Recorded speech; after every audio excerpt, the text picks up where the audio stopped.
এই যে গত 3 দিন আগে জামালপুর রেল স্টেশনের মধ্যে আমি গেলাম, ওখানে আমার প্রোগ্রাম। ওই প্রোগ্রাম শেষ করে এক জায়গায় চা পান করার জন্য একটা দোকানের মধ্যে বসলাম। একটা ছেলে যায় বলে, হুজুর ওই জায়গার মধ্যে বার্গার বানায়, আমার বার্গার খাইতে বড় মনে চায়, হুজুর গো এটা বার্গার খাওয়াবেন? আমি বললাম, দাঁড়াও দাঁড়াও, একটু চাটা শেষ করে এরপরে তোমাকে বার্গার আমি অবশ্যই খাওয়াবো। আমি চা পান শেষ করে এরপরে তাকে সঙ্গে করে লইয়া ওই বার্গারের দোকানে গেলাম। আমি বার্গারওয়ালারে বললাম, একটা বার্গার তারে দিয়া দাও। এবার ওই দোকানদার বলেন, হুজুর তারে যে দিবেন তারে চিনেননি?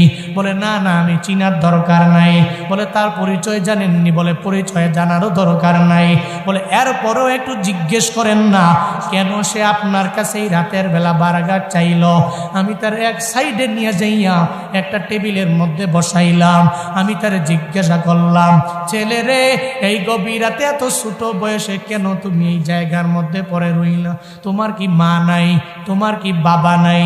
তোমার কি পরিবারের কেউ নাই? তুমি আমারে জানায়া দাও।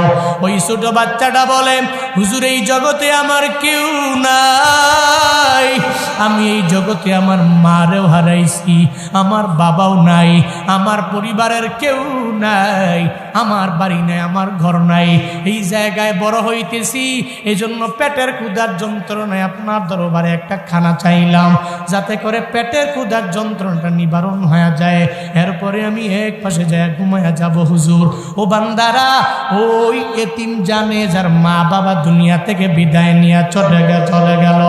ছোটবেলায় যারা মা বাবা হারা যায় এরা জানে মা বাবার কি পরিমাণে দাম।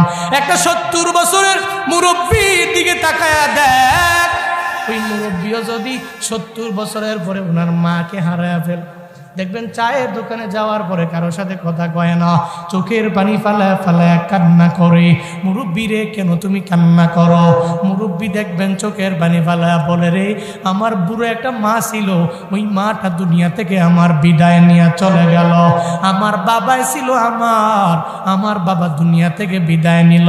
একটা মুরব্বী হইয়াও মা বাবা বুড়া বয়সে হারাইয়াও চোখের পানি ফালায় কান্না করে। ও এলাকার মানুষেরা, এই গাইবান্ধা সুন্দরগঞ্জের মুসলমানেরা, এই জায়গায় তো এমনও আছো যারা মা, যাদের মা নাই, যাদের বাবা দুনিয়ার মধ্যে বেঁচে নাই। এই জায়গা থেকে যখন বাড়ি যাও, বাড়িতে যাওয়ার পরে মায়ের আদর অনেকে আছে পায় না, বাবার আদর অনেকে আছে বিন্দু মাত্র পরিমাণ পায় না। মায়ের সন্তানদের ডাকও দেয় না, কারণ মা তো কবরের মধ্যে চলে গেছে। ও বান্দারা, আব্দুল্লাহ জুলবাদাইন আব্দুল উজ্জা ইসলাম ধর্ম গ্রহণ করার আগে ছোটবেলায় যখন মাকে হারায়া ফেললো, বাবাকেও যখন হারায়া ফেললো, এমন এতিম হয়ে গেছে, চাচার ঘরের মধ্যে লালিত পালিত হয়। আব্দুল উজ্জার জীবন কাহিনী কেমন জানো বান্দা? একটু মনোযোগের কান লাগায় শুনে যাও। দেখো দেখো, চোখ দিয়ে অটোমেটিক একটু ঘরে ঘরে পানি ফালাইতে পারো কিনা? একটা সাহাবীর মায়ায় পড়ে একটু যদি চোখের পানি ফালায় যদি কান্না করতে পারো, হাসরের ময়দানে আমার মাওলার দরবারে বলা যাবে, আল্লাহ তোমার নবী বলেছে আসহাবিকুন নুজুম, আমার সাহাবীরা তারকারাজির ন্যায়, এরা বিলা হিসাব মাওলার জান্নাতে চলে যাবে। আল্লাহর কাছে ওদিন বলবা, ও দয়ার মালিক, আমার এলাকায় এক হুজুর এসেছিল, ওই হুজুরের বয়ান শুই না, আমি সাহাবার কাহিনী শুই না, চোখের পানি ফালায়া কান্না করেছি। আল্লাহ গো, এই উসিলায় তুমি আমাকে মাফ করবা না? সাহাবীরা যারা আমার নবীর চেহারা মুবারক দেখলো, আমার নবী জানায়া দিল, যারা আমারে দেখছে ওরা কশিন গেলেও জাহান্নামে যাবে না। ঈমান আনার পরে যারা নবীর চেহারা মুবারক দেখতে পাইল, এদের জন্য রেডি রয়েছে আমার মাওলার জান্নাত। নাই, আমার বাবাও নাই দুনিয়াতে, আমার কেউ নাই, আমি বড় এতিম হয়ে গেছি, আমার কেউ নাই দুনিয়ায়। আব্দুল উজ্জা যেখানেই যায় চাচার ঘরের মধ্যে লালিত পালিত হয়ে গেল। রহমাতুল লিল আলামিনের ব্যাপারে কে যেন তারে বয়ান দিয়ে শুনাইল, ওই মদিনার মধ্যে একজন নবী আছে রে, যেই নবী কালেমার দাওয়াত দেয়, যেই নবীর মতো ভালো কেউ হতে পারে না, ওই নবীর আখলাকের মতো দুনিয়ার কোনো বান্দার আখলাক হতে পারে না। কে যেন সঙ্গে সঙ্গে আব্দুল উজ্জারে জানায়া দিল। আব্দুল উজ্জারে আমার নবীর ব্যাপারে যত বলে, আব্দুল উজ্জার মনটা বড় নরম হয়ে যায়। আমার নবীর আখলাকের প্রতি আব্দুল উজ্জা বড় দুর্বল হয়ে গেল। একটা পর্যায়ে যাইয়া হঠাৎ করে একদিন চাচার ঘরের মধ্যে লালিত পালিত হওয়া অবস্থায় চাচার সাথে যখন এক প্লেটের মধ্যে খাবার খাওয়ার জন্য বসে গেল, আব্দুল উজ্জা খায় না, চাচায় খায়, চাচায় খায়, আব্দুল উজ্জা খায় না। এবার চাচায় একবার তারে বলে, আব্দুল উজ্জা রে, কেন তুমি খাও না? আব্দুল উজ্জা খায় না, কথাও বলে না। আবার দ্বিতীয়বার বলে, এই বাতিজা তুমি কেন খাও না? এরপরেও কোনো কথাই বলে না। আবার যখন বলে, রে কেন তুমি খাও না? কয়, চাচা রে, আজকে আপনার খাবারের প্লেটের মধ্যে একটা লোকমা খাবারও আমি আমার পেটের মধ্যে ঢুকাইতে পারবো না। ও চাচা আমার, আপনি মদিনার নবী একজন আছে, ওই নবীরে আপনি চিনেননি গো চাচা, ওই নবীর ব্যাপারে আপনার ধারণা কি আমাকে জানায়া দেন। আব্দুল উজ্জা চাচা বলে, আব্দুল উজ্জা রে, এমন এক নবীর ব্যাপারে বললা, ওই নবীর ব্যাপারে জানতে চাইলা। আমি তো শুনেছি ওই নবীর মতো ভালো মানুষ কেউ হতে পারে না, ওই নবীর মতো আল আমিন কেউ হতে পারে না, ওই নবীর মতো আমানতদার এই দুনিয়াতে কেউ হতে পারে না। একজন বিদুর্মী হওয়ার পরেও এরপরেও আমার নবীর ব্যাপারে বলে, আমার নবীর মতো ভালো এই জগতের মধ্যে কেউ হতে পারে না। কিন্তু ওই নবীর উম্মতের কপালটা কি পরিমাণে পুড়ে গেল। ওই নবীর উম্মতের ব্যাপারে যদি একজন জিজ্ঞাসা করে, ওই লোকটা ভালো নি, বলে ওই লোকের মতো খারাপ এলাকায় কেউ হতে পারে না। আব্দুল উজ্জার চাচা জানায় দেয়, আব্দুল উজ্জারে, আমি ওই নবীর ব্যাপারে জানি, ওই নবী এত পরিমাণে ভালো রে, ওই নবীর মতো ভালো কেউ হতে পারে না। সঙ্গে সঙ্গে যখন আমার নবীর ব্যাপারে জানাইয়া দিল, একটা পর্যায়ে যাইয়া এবার আব্দুল উজ্জা কয়, তাহলে তো দেখলাম আপনার সাপোর্ট তো ভালোই আছে, আপনি ওনার ব্যাপারে ভালোই তো জানেন।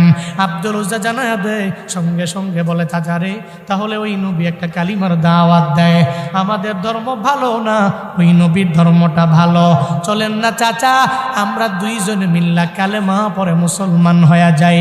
যদি দুইজনে মুসলমান হয়ে যেতে পারি, আমরা দুনিয়াতেও ধন্য হয়ে যাব, আবার আখেরাতের লাইনেও আমরা দুইজন ধন্য হয়ে যেতে পারবো। চলেন না দুইজনে কালেমা পরে মুসলমান হই। এবার চাচার মাথা বড় গরম হয়ে গেল, আমার বাপ দাদার ধর্ম সারিয়া দিয়া তুমি আমারে কোন ধর্মের কথা বলো, কোন কালেমা পড়ার জন্য বলো? আমার বাবায় যেই ধর্ম মানে নাই, আমার চাচায় যেই ধর্ম মানে নাই, আমার দাদায় যেই ধর্ম মানত না, আমি বুঝি ওই ধর্মের অনুসারী হইয়া আমার ধর্মের মধ্যে চুনকালি মাখায়া ফেলবো। বাতিজারে, না না, আমি কশিন কালেও কালেমা পরে মুসলমান হতে পারবো না। এবার আব্দুল উজ্জা দেখো ইমানের কি পরিমাণে পাওয়ার রে বাবা, যার দুনিয়াতে মাও নাই, দুনিয়াতে বাবাও নাই, সঙ্গে সঙ্গে জানা দেয়, ও চাচারে, ও চাচারে, আপনি যতই বলেন আপনি কালেমা পড়বেন না, কিন্তু আমার অন্তরের মধ্যে যেন কেন যেন কালেমার মহাব্বত ঢুকে গেল। আমি আপনার সামনে আজকে খাবারের প্লেটের মধ্যে একটা লোকমাও দেই নাই, উইদাউট এনি লোকমা দেওয়া ছাড়া সঙ্গে সঙ্গে আমি জানায়া দিলাম, লা ইলাহা ইল্লাল্লাহ মুহাম্মাদুর রাসূলুল্লাহ। আব্দুল উজ্জা কালেমা পরে মুসলমান হয়ে গেল। এবার চাচার মাথা গরম নাকি ঠান্ডা? হ্যাঁ, গরম তো হবেই। তোরে আমি পালি, লালন পালন করি, তুই আমার সামনে আমার ধর্ম বাদ দিয়ে অন্য ধর্মে চলে গেলা। আজকে থেকে আমি আর তোরে দেখতে পারি না, আমার বাড়ির মধ্যে থাকতেও তুমি পারবা না। এই আব্দুল উজ্জা, তোমার পরনের মধ্যে যা আছে সব এক এক করে খুলে খুলে আমি চাচার কাছে দিয়া দাও। আব্দুল উজ্জা বলে, চাচা কোনো অসুবিধা নাই, সব আমি দিয়া দিতে পারবো, কারণ আমি একবার কালেমা পরে মুসলমান হয়ে গেলাম। এটাতে এমন পরিমাণে মজা, এই মজা আমি পাইয়া গেলাম। যদিও এই মজা আপনি পান নাই, চাচারে কোনো অসুবিধা নাই, আমি আপনারে দিয়া দিতে পারবো। এবার পরনের কাপড়গুলো এক এক করে যখন খুলে খুলে দিয়া দিতে লাগলো, ওনার ঘরের মধ্যে রুমের মধ্যে যা কিনে দিয়েছে যা চায় সব এক এক করে দিয়া দিল। একটা পর্যায়ে শুধুমাত্র অবশিষ্ট লুঙ্গিটা যখন পরনের মধ্যে আছে রে, আব্দুল উজ্জারে চাচায় জানায়া দেয়, ভাতিজা রে, তোমার পরনের লুঙ্গিটাও পর্যন্ত আমার কেনা, এই পরনের লুঙ্গিটা পর্যন্ত আমারে দেওয়া লাগবে। যদি পরনের লুঙ্গিটা না দাও তাহলে আমি বুঝবো তুমি কালেমাকে ঐক্য করে নিবা, তুমি ঈমান ছেড়ে দিবা, আবার ধর্মান্তরিত হয়ে আমার ধর্মের মধ্যে তুমি চলে আসবা। হয় লুঙ্গি দাও, না হয় তোমার ঈমানটাকে তুমি ছেড়ে দাও। হয় লুঙ্গি দাও, না হয় তুমি তোমার ধর্মান্তরিত হয়ে আমার ধর্মের মধ্যে চলে আসো। আব্দুল উজ্জা চোখের পানি ছেড়ে দেয় আর ডেকে বলে, ও দয়ার মালিক, এই দুনিয়াতে আমার মাও নাই, আমার বাবাও নাই, আমি বড় এতিম হয়ে গেছি। এত পরিমাণে এতিম আমি, যার কারণে আমার তো টাকা পয়সাও নাই, আমার বাড়ি গাড়ি কিছুই নাই, আমার মাও নাই, আমার বাবাও নাই। যাই একজন মা আছে, ওইটা আমার সৎ মা ঘরের মধ্যে আছে রে আল্লাহ। আল্লাহ গো, আজকে আমার চাচায় আমি কালেমা পড়ার পরে লুঙ্গিটা পর্যন্ত দেওয়ার জন্য বলে, আল্লাহ গো অসুবিধা নয়, আমি লুঙ্গিটা পর্যন্ত দিয়া দিতে পারি, এরপরেও তোমার ধর্মটা আমি ছাড়তে পারি না, আমি আমার নবীর কাছে যাইব, আমার নবীর ছাড়া আমি থাকতে পারবো না। এরপর আল্লাহর উপরে তাওয়াক্কুল করে আব্দুল উজ্জা সঙ্গে সঙ্গে লুঙ্গিটা খুলে যখন দিয়া দেয় আর বলে, ও চাচারে, ধরো ধরো লুঙ্গিটা তোমার কাছে দিয়া দিলাম, আমার বিদায় দেও, আর জিন্দেগিতে দেখা হবে না। যদি জিন্দেগিতে কপালের মধ্যে যদি হিদায়াত থাকে আর যদি কালেমা পড়ে মুসলমান হয়ে যেতে পারো, তোমার সাথে হয় দুনিয়ায় দেখা হবে, না হয় আখিরাতে, আখিরাতে তোমার সাথে আমার মোলাকাত হয়ে যাবে। এটা বইলা চাচার কাছ থেকে বিদায় নিয়ে আব্দুল উজ্জা চলে গেল। পরনের মধ্যে কোনো কিছু আছে না নাই? আছে। পরনের উপরের কাপড় তো আগেই নিয়ে গেছে, এরপরে লুঙ্গি। আব্দুল উজ্জা সঙ্গে সঙ্গে মায়ের জানাই দিল, মারে, আমার আপন মা দুনিয়ায় নাই, আমার আপন বাবা দুনিয়ায় নাই, আমি বড় এতিম হয়ে গেছি, যার কারণে এত পরিমাণে দুর্বল আমি হয়ে গেলাম। একটা লুঙ্গি পর্যন্ত কিনার আমি আব্দুল উজ্জার দরবারে টাকা নাই, একটা কাপড় কিনার মতো টাকা আমি আব্দুল উজ্জার হাতের মধ্যে নাই। তবে মারে, আমি তোমার দরবারে আসলাম, একটা চাদর তুমি আমায় দাও, এই চাদরটা পরিধান করে আমি তোমার জায়গায় থাকবো না, আর তোমাকে আমি ডিস্টার্ব করার জন্য আসবো না, আমারে বিদায় দিয়া দিবা, আমি এমন একটা জায়গায় চলে যাব যেই জায়গা থেকে আর জিন্দেগিতে আমি আসবো না। এবার সৎমায় কয়, আমিও তো বড় গরিব রে আব্দুল উজ্জা, আমি তোরে কি দিয়া দিব? বলে, মা রে, দেখো না ঘরের মধ্যে কম্বল আসেনি? বলে, একটা কম্বল আছে। কয়, আমায় দাও।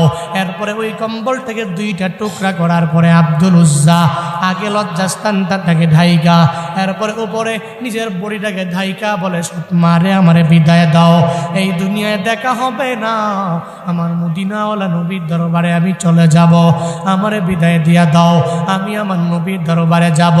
যখন ওই জায়গা থেকে বিদায় নিয়ে যখন আব্দুল উজ্জা রওনা হয়ে গেল আমার নবীর দরবারে যাবে, বন্দারে নবীর দরবারে যাবে, মসজিদে নববীতে আমার নবী বয়ান করে, ওই মসজিদে নববীর দরওয়াজার পাশে গিয়া আব্দুল উজ্জা আউলা কেসে পাগল বেশে আমার নবীর দিকে উকি মারে রে।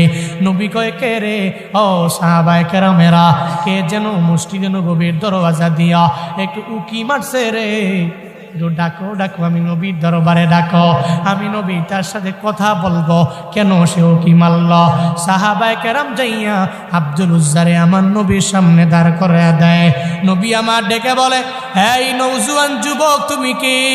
কি তোমার পরিচয়? আমি নবীরে জানায়া দাও, কি তোমার কই তোমার বাড়ি, কি তোমার পরিচয়?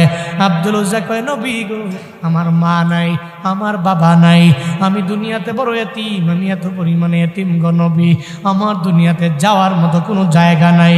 আমি শেষ মুহূর্তে কালেমা পড়ে মুসলমান হইয়া যখন আমি আপনার দরবারে আসবো বলে মনস্থির করলাম, আমার চাচায় আমারে জানায়া দিল পরনের লুঙ্গিটা পর্যন্ত খুলে দেওয়ার জন্য। আমি কালেমা সারি নাই, আমি কালেমার বদৌলতে আমার পরনের লুঙ্গিটা পর্যন্ত দিয়া দিলাম। এরপরে সৎ মায়ের কাছে গেলাম, আমি কম্বল দিয়া কোনো রকম আমার লজ্জাস্থান ঢাকলাম। আমি হাঁটতে হাঁটতে আপনার দরবারে হাজির হয়ে গেলাম গো নবী। নবী যখন আব্দুল উজ্জার কথা শুনে আমার মদিনাওয়ালা নবী চোখের পানি ধরে রাখতে পারে না, কারণ রে নবীও তো এতিমের কদর পরিপূর্ণ বুঝতে পারে। আব্দুল উজ্জার মাও নাই বাবাও নাই, আমার নবীরও তো মাও নাই বাবাও নাই। যেই নবী আমার এত পরিমাণে এতিম নবী, দুনিয়াতে আসার পরে বাবার আদর পায় নাই, বাবা কেমনে ডাকতে হয় ওইটা আমার নবী ডাকতেও পারে নাই। বাবারা সন্তানদেরকে কি পরিমাণে আদর করে, আমার নবী দুনিয়াতে আসার পরে সেই আদর পায় নাই। 6 বছর বয়সে খেলার মাঠের মধ্যে যায় যখন বাবা বাবা বলে কান্না করে, মায়ের কাছে আবদার জানায়, মা তুমি আমারে আমার বাবার দরবারে নিয়ে যাও। সব শিশুদেরকে তার বাবার আয়েশা চুমু খায়ার পরে বাবা বাবা বলে, আমার কপাল বড় খারাপ, আমার বাবা যদি আজকে না আসে এই খেলার মাঠ থেকে আমি কোথাও লটচর করব না, এই খেলার মাঠ থেকে স্থানান্তরিত হয়ে আমি কোথাও যাব না। তখন মা আমেনা বলে, মুহাম্মদ তোমার বাবা তো দুনিয়ায় নাই, তোমার বাবা 6 মাস গর্ভে থাকা অবস্থায় ব্যবসা করতে যাইয়া আর ওখান থেকে আমার ঘরে ফিরে আসে নাই। চলো চলো তোমার বাবার কবর জিয়ারতের জন্য চলে যাব।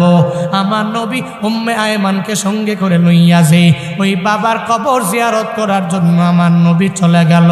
ওই নবী আসার সময়ে নিজের মারেও পর্যন্ত হারায়া ফেলল। নবীর মা আমেনা আমার নবীরে বলে, ও মুহাম্মদ আয়, আমি মায়ের বুকের মধ্যে তুই চলে আয়। মুহাম্মদ রে, ও বাবা, দুনিয়াতে বাবার আদর তুমি পাও নাই, বাবার কবর জিয়ারত করতে যাইয়া এরপরে তুমি তোমার মায়ের পর্যন্ত হারাইবা। আজকে থেকে তোমার মাও থাকবে না, তোমার বাবাও থাকবে না, তুমি বড় এতিম হয়ে যাবা।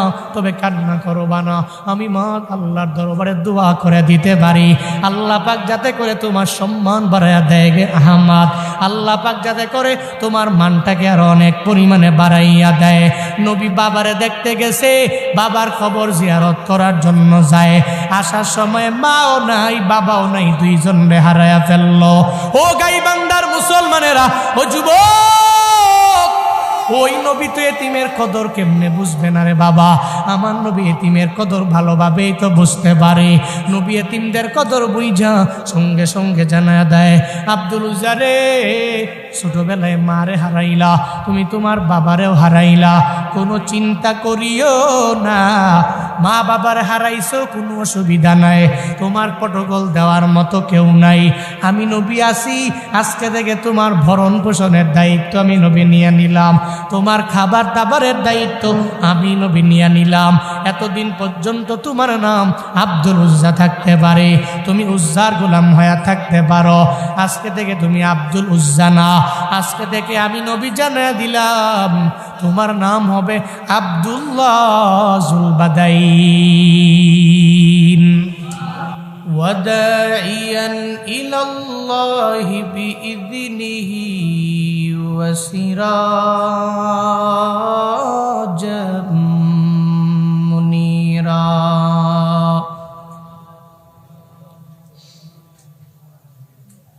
আল্লাহুম্মা সাল্লি আলা মুহাম্মাদিন নাবিয়্যিল উম্মিয়্যি ওয়া আলা আলিহি ওয়া সাল্লিম তাসলিমা।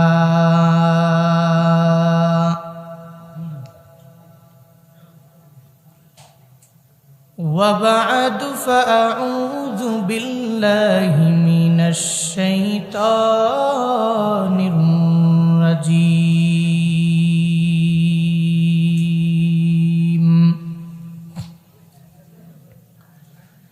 بسم الله الرحمن الرحيم.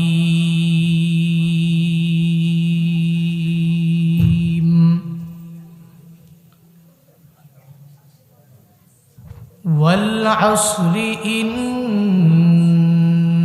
الإنسان لفي خسر إلا الذين آمنوا وعملوا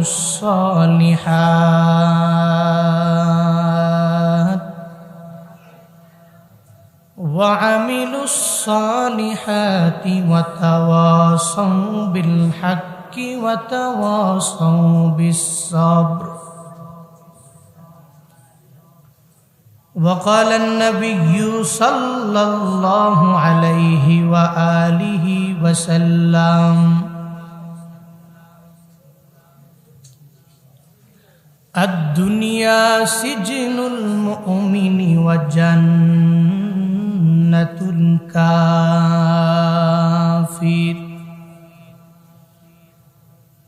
أو كما قال النبي عليه الصلاة والسلام.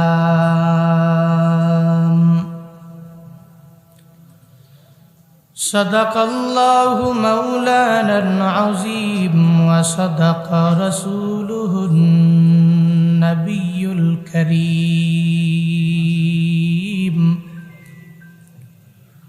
ونحن على ذلك لمن الشاهدين والشاكرين والذاكرين،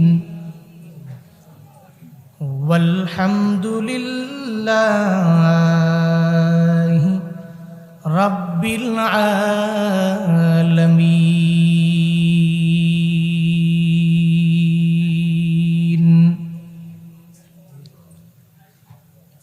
سبحانك لا علم لنا إلا ما علمتنا، إنك أنت العليم الحكيم.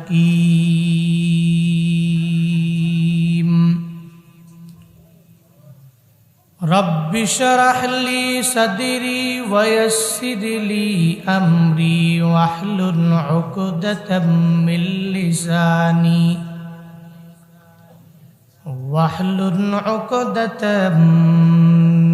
لساني يفقه قولي.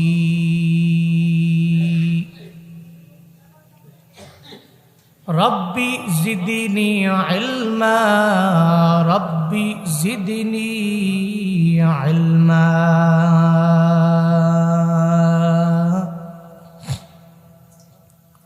ربي زدني علما.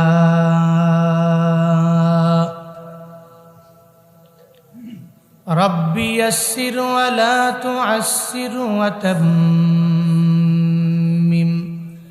علينا بالخير.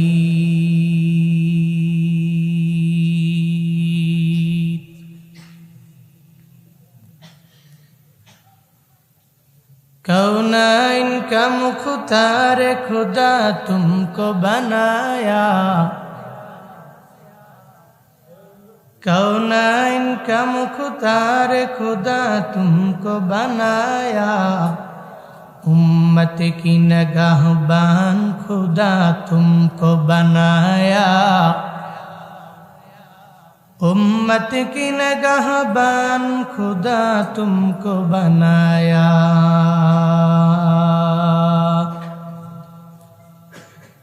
या रब मेरे आँखों में समा जाए मदीना, या रब मेरे आँखों में समा जाए मदीना। मुद्दत से मेरे दिल में तमन्नाए मदीना,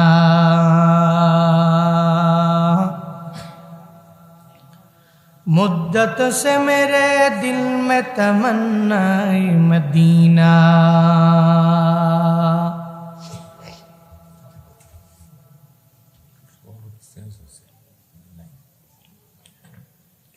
বাহরুল উলুম ইসলামিয়া মাদ্রাসা হাফেজ ছাত্রদের পাগড়ি প্রদান উপলক্ষে বার্ষিক তাফসীরুল কুরআন মাহফিলের আজ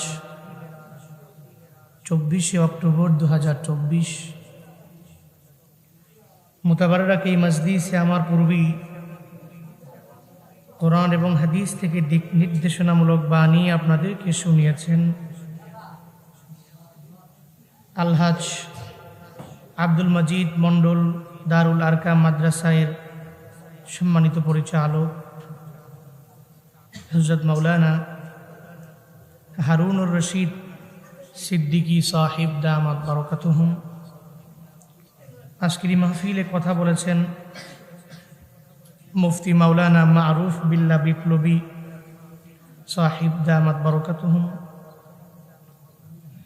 আজকের মাহফিলে সম্মানিত প্রধান অতিথি, বিশেষ অতিথি, আজকের মাহফিলের পৃষ্ঠপোষক সহ আরও অনেক গণ্যমান্য ব্যক্তিবর্গ আজকের মাহফিলের অতিথি হয়ে এই মাহফিলে এসেছেন। আমার ডানে বামে সামনে বসে আছেন, সবাই জ্ঞানী গুণী সুশীল। আপনারা এই প্রতিকূল আবহাওয়ার ভিতরে কোরআন এবং হাদিস থেকে দিক নির্দেশনামূলক কিছু বাণী শোনার জন্য বসে আছেন। শুরুতেই আমাকে একটু উচ্চ কণ্ঠে উচ্চ আওয়াজে জবাব দিবেন, মুতাবাররাক বরকতপূর্ণ এই মজলিস পেয়ে আপনারা খুশি না বেজার?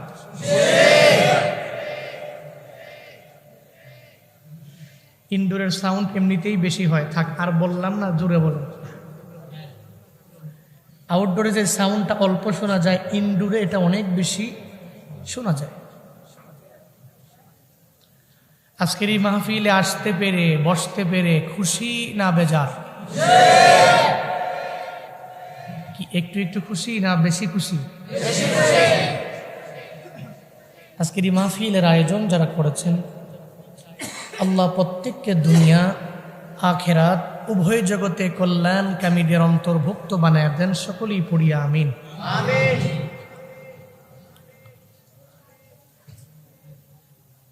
আমরা এই যে একটা প্রতিকূল আবহাওয়া, আল্লাহর পক্ষ থেকে বৃষ্টি,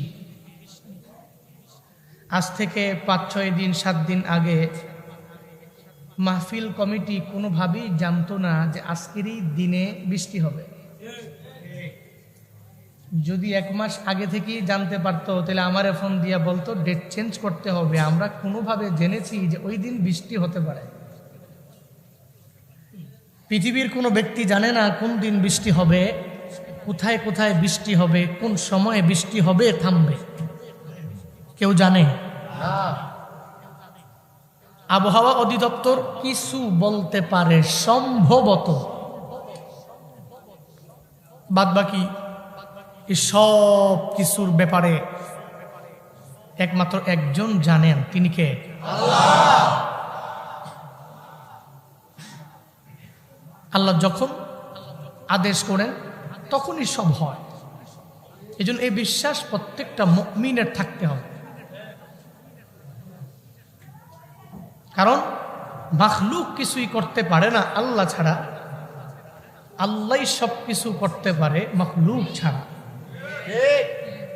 যারা তবলিগে সময় লাগায়,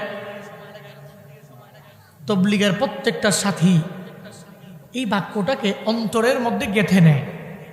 মাখলুক কিছুই করতে পারে না আল্লাহ ছাড়া, আল্লাহই সব কিছু করতে পারে মাখলুক ছাড়া। কথাটা কি চিরন্তন সত্য কথা যে মাখলুক সে তো আল্লাহর সৃষ্টি, আর আল্লাহ তো তার খালিক। আল্লাহ তো সবকিছু তারে ছাড়া করতে পারবে, কিন্তু সে যে আল্লাহর সৃষ্টি, কশিন খেলেও সে স্রষ্টাকে ছাড়া এই পৃথিবীতে কিছু করতে পারবে। এই জন্য আজকের মাহফিলে আল্লাহ পাক বৃষ্টি দিয়েছেন, আল্লাহ ভালো মনে করেছেন বিদায় দিয়েছেন। এটা প্রত্যেকটা মুমিন মাথা পেতে নিতে হবে। এটা বললে হবে না আল্লাহ তো না দিলেও পারত, এটা বলা যাবে কোনো অপশন নাই। দেখবেন আমাদের মা বোনের আবার এই গুনাহের ভিতরে যাও, এই গুনাহ করে বেশি। পাশের বাড়ির প্রতিবেশী ভাবি ধান শুকাতে দিয়েছে, কি সুন্দর রৌদ্র, কিন্তু উনি ধান শুকাতে দিলেই খালি বৃষ্টি আসে। তো হঠাৎ করে রাগ করে বইলা ওঠে, আল্লাহ খালি আমারই সহে দেহে, হ্যাঁ করে সহে দেহে না। গ্রামগঞ্জের মা বোনেরা এইসব কথাগুলো বলে, অথচ এসব কথা কশ্চিনকালেও কোনো মুমিন পুরুষ, কোনো মুমিনা নারী বলতে পারে আল্লাহ আমার জন্য এটা ভালো মনে করেছেন, এটা আমাকে দিয়েছেন। বাস এতটুকু যদি অন্তরের মধ্যে ঢুকাইয়া চলা যায়, এই জিন্দেগিতে আর কোনো টেনশন নাই, আর কোনো চিন্তা নাই, কোনো ডিপ্রেশন নাই। উইদাউট এনি ডিপ্রেশন এই পৃথিবীতে চলা যাবে, কোনো টেনশন নাই। আল্লাহ আমার জন্য যা ভালো মনে করেন এটাই আমাকে দেন। আমার জন্য এটা পারফেক্ট হয়েছে বলেই আল্লাহ আমাকে দিয়েছেন। আমার জন্য পারফেক্ট না হইলে আল্লাহ আমাকে দিতেন না। হয়তো এটাই আমার জন্য যথার্থ এবং এটাতে অগ্রগামী হলেই আমি সফল হতে পারবো। এটা আমার চাইতে আল্লাহই তো ভালো জানেন। পৃথিবীর কোনো গণক বলতে পারে না, পৃথিবীর কোনো কবিরাজ বলতে পারবে না, পৃথিবীর কোনো ডক্টর বলতে পারবে না।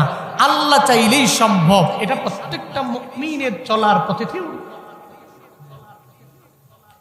এই জন্য আজকের এই মাহফিল, এই প্রতিকূল আবহাওয়ার ভিতরেও এই ইনডোরে এই প্রোগ্রামে আসার মতো তৌফিক দিয়েছেন কে? আল্লাহ। বসার মতো তৌফিক দিয়েছেন কে? আল্লাহ। আমাকে কথা বলার মতো শক্তি দিচ্ছেন কে? আল্লাহ। ওই আল্লাহকে খুশি করা দরকার আছে না নাই? আছে। চিল্লায় একবার করে সমস্বরে পড়ছি আলহামদুলিল্লাহ, আবার চিল্লায় একবার করে পড়ি আলহামদুলিল্লাহ। আমার সাথে পড়ুন, রব্বানা লাকাল হামদ হামদান কাসীরান তাইয়িবান মুবারাকান ফি ইয়া রাব্বি লাকাল হামদু কামা ইয়ানবাগি লিজালালি ওয়াজহিকা ওয়া আযীমি সুলতানিকা লাকাল হামদু বিল কুরআন লাকাল হামদু বিল ইসলাম লাকাল হামদু বিল ঈমান। এই যে বাক্যটা পড়লাম, আমরা প্রশংসা করলাম কার? আল্লাহর প্রশংসা করলে লাভ না লোকসান? হ্যাঁ, উপকার না অপকার? আল্লাহ বান্দার প্রতি খুশি হয়। দুনিয়াতে তো নেতার স্লোগান কম দেই নাই জীবনে। যে ব্যক্তি মানুষের উপরে স্পষ্ট জুলুম করছে, এটা দেখার পরেও তার সুনাম মানুষকে যেভাবেই হোক মিথ্যা জাল মিলিয়ে বলার জন্য চেষ্টা করেছে। আছে অনেকে আমার নেতার চরিত্র জানো, এই নেতার চরিত্র ফুলের চাইতেও বেশি পবিত্র, অথচ নেতা এক ওয়াক্ত নামাজও ঠিক মতো পড়ে না। অথচ নেতা মানুষের উপর জুলুম নির্যাতন করে একজন গরিব মানুষের শেষ সম্বলটুকুও কেড়ে নেওয়ার জন্য ট্রাই করে। ওই নেতার গুণগান গেয়ে একটু দুনিয়া বিলাইনে কিছু ফায়দা লুটার জন্যই তো কত কিছুই জিন্দেগিতে করলাম। যেমন নেতার সাথে চললে, নেতার আশেপাশে থাকলে, নেতার গুণকীর্তন করলে, নেতার প্রশংসা করলে ফায়দা কি? ফায়দা একটা আছে। ফায়দা হলো, যদি কোনো ভাষণে গিয়ে নেতা একবার বলতে পারে যে আপনাদের এলাকার এই ব্যক্তিটা আমার লোক, আমার পাশের লোক, যদি সে নেতার আশেপাশে থাকতে পারে তো মানুষ পশ্চিমকালেও তার সাথে কোনো অন্যায় ব্যবহার করতে পারবে না, খারাপ আচরণ করতে পারবে না, তার সাথে অবশ্যই তো ভালো আচরণ করবে। এমন কি কোনো একটা বিপদে কেউ পড়লে তার কাছে যাবে, ভাই আমার এই বিপদ থেকে তুমি একটু উদ্ধার করে দাও, তোমার তো পাওয়ার আছে, তোমার তো ক্ষমতা আছে, একটু উদ্ধার করে দাও। তো তখন সে বলতে পারবে আমারে যদি 5,000 টাকা দাও তাহলে এই বিপদ থেকে উদ্ধার করে দিতে পারি, কারণ আমার নেতার এত পরিমাণে পাওয়ার, সে একটা টেলিফোন দিলে সব জায়গায় তোলপাড় পর্যন্ত হয়ে যায়। একটা নেতার গুণকীর্তন সারা জিন্দেগি করলাম দুনিয়াবি লাইনে কিছু উপঢৌকন পাওয়ার জন্য, কিন্তু দেখছো না যে এই নেতার পিছনে টানা 10 বছর লাগায়া ঘুরলা, 15 বছর লাগায়া ঘুরলা, 17 বছর লাগায়া ঘুরলা, এক টানা যেই নেতার গুণকীর্তন ছাড়া তোমার চলে না, যেই নেতার প্রশংসা ছাড়া তোমার চলে না, যেই নেতার দিনের বেলা একবার নেতার সাথে ভিডিও কলে কথা না বললে তোমার হয় না, ওই নেতার জন্য এত পাগল পারা হইলা এখন নেতায় টাকার বলে ইন্ডিয়াতে পাড়ি জমিয়েছে, তোমাকে সাগরে ভাসায়া দিয়া কয় বাংলাদেশেই ডুবে মর, তুই মানুষের আঘাতের শিকার হ, মানুষের জুলমের শিকার হ। নেতায় নেতার মতো আরামে হোটেলে ইন্ডিয়ায় ঘুমায়, তুমি এখানে পইরা পইরা মরো। চিল্লা কও ঠিক কিনা? দুনিয়ার মানুষের, দুনিয়ার নেতার গুণকীর্তন করলে এই প্রতিদানটা এমনই হয়।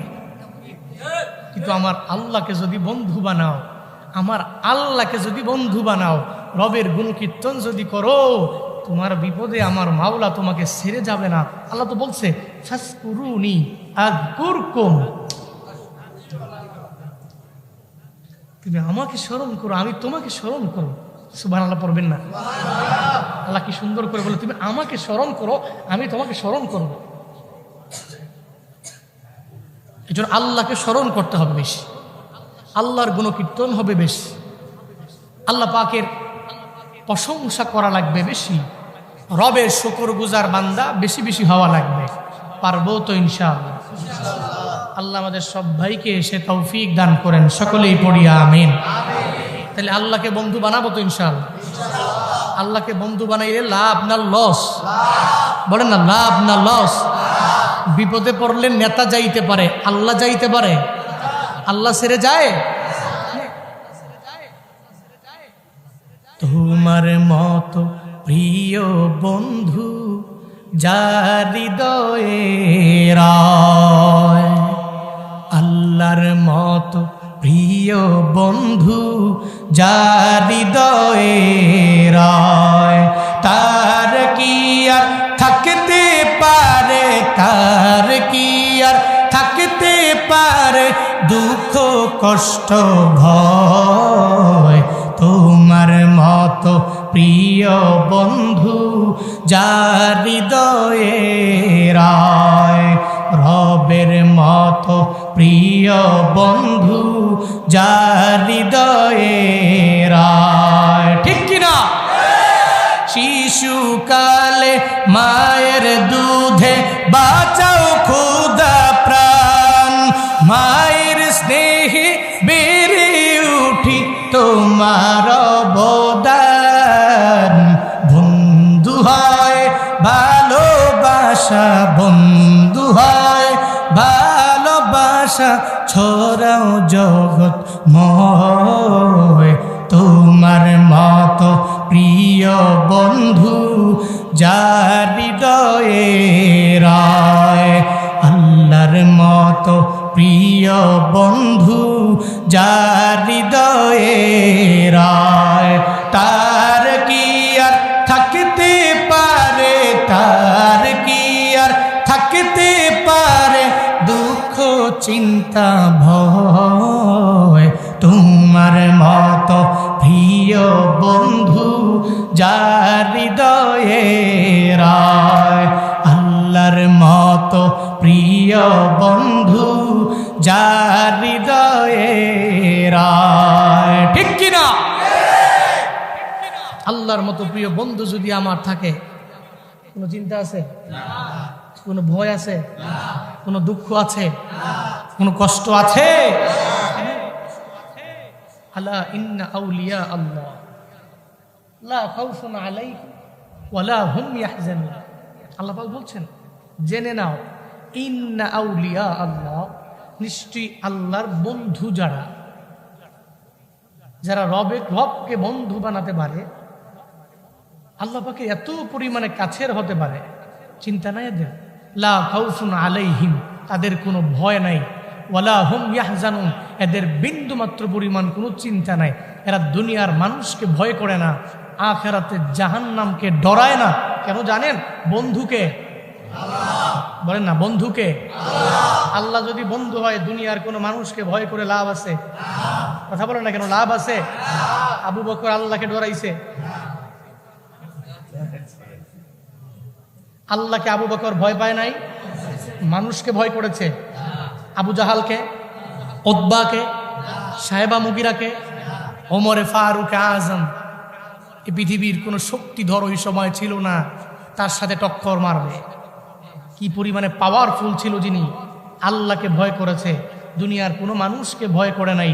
উসমান রাদিয়াল্লাহু আনহু খেলাফতের সময়ে আল্লাহকে ভয় করেছে, দুনিয়ার কোনো ব্যক্তিকে ভয় করে নাই।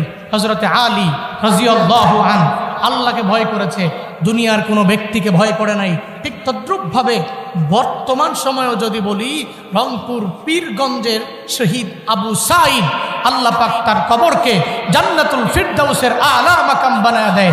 আবু সাঈদ দুনিয়ার জালেমের পুলিশের গুলিকে ভয় করে নাই, সে আল্লাহকে ভয় করে জালেমকে বিদায় করতে যেয়ে পুলিশের গুলির সামনে নিজের বুকটাকে পেতে দিয়েছে। আবু সাঈদরা দুনিয়ার কোনো মানুষকে ভয় করে না। পুরো দেশের মানুষ এই আবু সাঈদকে চিরজীবন মনে রাখবে। তার নাম বললে অনেকে চোখ দিয়া পানি ঝরে। তার ওই ভিডিও দেখে বাংলাদেশে যার ভিতরে বিন্দু থেকে বিন্দু মাত্র পরিমাণ মনুষ্যত্ব বোধ আছে, প্রথমবার এই ভিডিও দেখার পরে চোখের পানি ফেলিয়ে কান্না করেছে। মিয়া, একজন মানুষের জন্য কান্না করে, দোয়া না, দোয়া ছাড়া কান্না করে। এই জন্য কেউ যদি আল্লাহকে বন্ধু বানায়, দুনিয়ার মানুষকে বলে মারো, অসুবিধা নাই, কারণ আমার বন্ধুকে আমার বন্ধুকে আল্লাহ আমার বন্ধু, তুমি আমারে মারলে সমস্যা কি? আমি তো মরলে জান্নাত। সুবহানাল্লাহ পড়ে না। আব্দুল্লাহ ইবনে হুযাফা রাহমাতুল্লিল আলামিনের একজন সাহাবী, আব্দুল্লাহ ইবনে হুযাফা, অনেক বড় লম্বা চড়া কথা, যদিও ওদিকে বলা মাকসাদ না। এরপর একটু ইশারা দেই, আব্দুল্লাহ ইবনে হুযাফাকে রোম সম্রাট যখন বন্দি করে নিয়েছে, আব্দুল্লাহ ইবনে হুযাফাকে বলে, এই আব্দুল্লাহ ইবনে হুযাফা, আমি তোমাকে মেরে ফেলব, আমি তোমাকে অফার করছি, যদি এই অফার গ্রহণ করো তো বাঁচতে পারো। কি সেই অফার? বলে, অফার হলো আমি চাই যে আমার একটা কন্যা সন্তান আছে, এই কন্যা সন্তানকে তুমি বিবাহ করবে। বিবাহ করার পরে এই রোম সাম্রাজ্যের অর্ধেক সাম্রাজ্যের অধিপতি আমি তোমাকে বানিয়ে দিব। ওরে বাপ রে বাপ, তৎকালীন জামানার সবচেয়ে পাওয়ারফুল সাম্রাজ্য রোম সাম্রাজ্যের অর্ধেক অধিপতি বানায় দেয়। আব্দুল্লাহ ইবনে হুযাফা কি বলেছে ওই দিন জানেন? আব্দুল্লাহ ইবনে হুযাফা বলেছে, এই সম্রাট, আমাদের কাছে আমাদের আল্লাহ বড়, আমাদের কাছে আমাদের ঈমান বড়, আমাদের কাছে আমাদের লা ইলাহা ইল্লাল্লাহর এই আওয়াজটা এত পরিমাণে বড়। তুমি কি মনে করেছো তোমার এই সাধারণ দুনিয়াবি কিছু ফায়দা লুটার জন্য আমি আমার ধর্মকে ত্যাগ করে তোমার কন্যা সন্তানকে বিয়ে করে রোম সাম্রাজ্যের অর্ধেক সাম্রাজ্যের অধিপতি হব? তুমি বোকার সাগরে বাস করছো, তুমি রং নাম্বারে ডায়াল করেছো, সঠিক মানুষকে তুমি অফার করো নাই। শোনো, একবার কেন, দুইবার কেন, তুমি যদি শতবার আমাকে মারার জন্য ফোন দিয়াটো, এরপরেও আব্দুল্লাহ ইবনে হুযাফা তোমাদের মতো রোম সম্রাটের কাছে মাথা নত করে না।